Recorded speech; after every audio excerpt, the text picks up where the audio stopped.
Magandang araw! For today's video ay gawin naman natin ang A Day in My Life.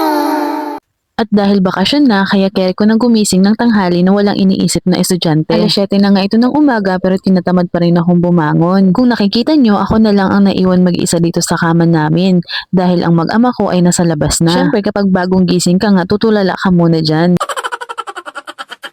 Paglabas ko nga ng tulugan namin ay ayan, nakita ko naman yung anak ko na nakadapa na sa upuan. Nagre-request nga siya na kamutin ko daw ang likod niya. Marami nga nagtubuan na bungang araw sa likod niya guys, kaya dinahandahan ko lang talaga ang pagkamot niyan.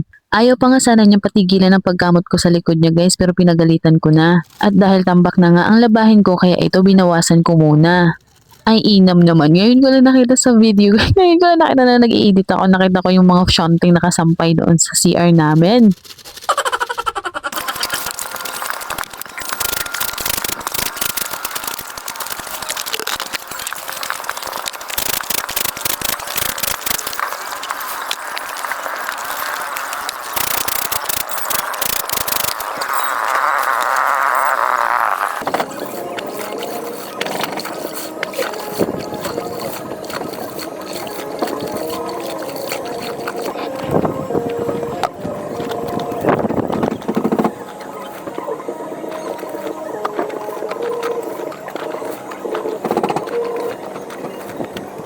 Mga damit lang pala ito ng bunso kong anak guys ang nilabhan ko. Hindi ko talaga pinagsabay-sabay ang mga labahin ko dahil ako lang din naman ang mamamroblema.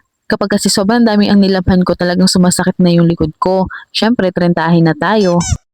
After ko nga magsampay, ayan, kumain na rin kami ng tanghalian. So ito nga yung ulam namin, sinabawan na isda at pretong isda.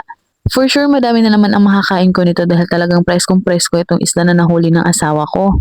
Alas 2 na nga ito ng tanghali and syempre nap time talaga ito ng bunso kong anak.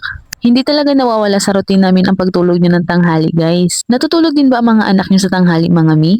Mga alas 4 na nga ito ng hapon guys nang magising nga yung bunso kong anak ay pumunta siya doon sa bahay ng biyanan ko. May nakita nga siyang mangga kaya iniuwi niya. At dahil nga parehas kaming matakaw sa mangga kaya nilantakan na namin agad. Asin nga lang ang sasawan ko dito guys at toyo naman yung sa bunso kong anak. Pero ang totoo niyan guys, talagang sinuhulan lang ako ng anak ko ng mangga dahil hihiramin nga niya yung cellphone ko. Hindi na rin ako nagreklamo dahil gusto-gusto ko rin naman to. Kasibaan na lang talaga sa mangga. Sabi ko nga sa anak ko guys, hintayin lang niya matapos yung video dahil uubusin ko lang itong mangga. Dahil nga feeling content creator ang kanyang mama kaya ayan nakinig din naman siya. And that's all for today. Thank you for watching guys. God bless us all. Bye-bye!